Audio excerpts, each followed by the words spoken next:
Bonjour Manouya. Aujourd'hui, je reçois Corinne Rebaud qui vient nous montrer un panel de production en fait, parce que tu vas dédicacer bientôt, c'est ça? Oui, bonjour Martine et Manouya. Donc il est vrai que samedi 8 avril, je vais dédicacer à la librairie Odyssée divers ouvrages ayant pour thème l'île de Pâques. Ça tombe bien, c'est les œufs et les cloches. Oui, tout à fait, parce que en fait, l'île qu'on connaît aussi sous le nom de Rapa Nui a été découverte le 5 avril 1722.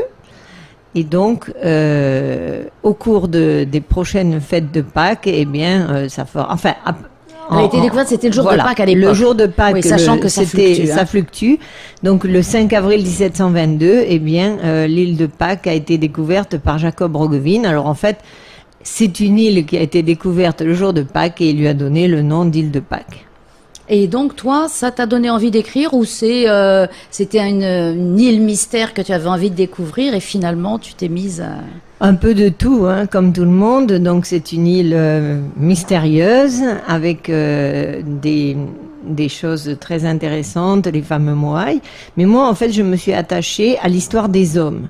Donc, j'ai voulu raconter, à partir du moment où les premiers navigateurs abordent l'île, j'ai voulu raconter l'histoire de ces hommes. Donc, 1722, c'est Jacob Roggeveen, le Hollandais, qui rencontre par hasard l'île de Pâques, parce qu'en fait, il était à la recherche de la Terra Australis Incognita, c'est-à-dire que en Europe, on pensait que dans l'hémisphère austral, il y avait un continent immense qui allait être équivalent en taille au bloc Europe, Asie.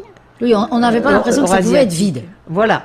La nature ayant horreur du vide, on s'est dit, voilà, il y a certainement quelque chose. Et même des savants du 1er et 2e siècle, donc Pomponius Mela au 1er siècle et Claude Ptolémée au 2e siècle, avaient développé la théorie que étant donné que la Terre était ronde, il fallait un contrepoids dans l'hémisphère sud pour que voilà, le globe continue à tourner.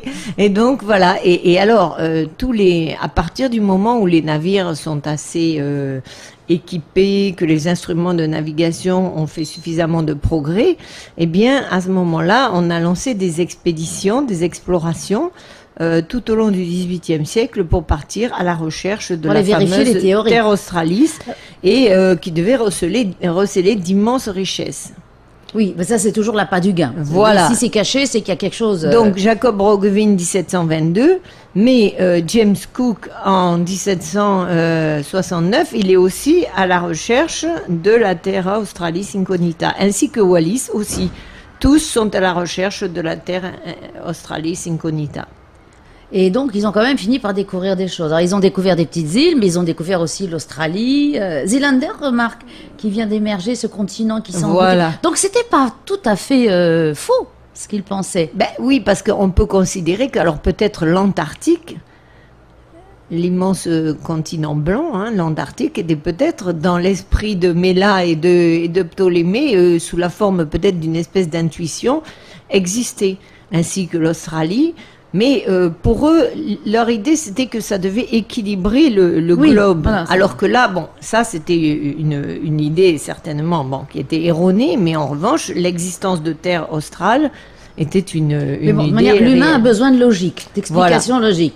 Qui est-ce qui nous a créés? Bon, c'est Dieu, parce qu'on n'a pas trouvé autre chose.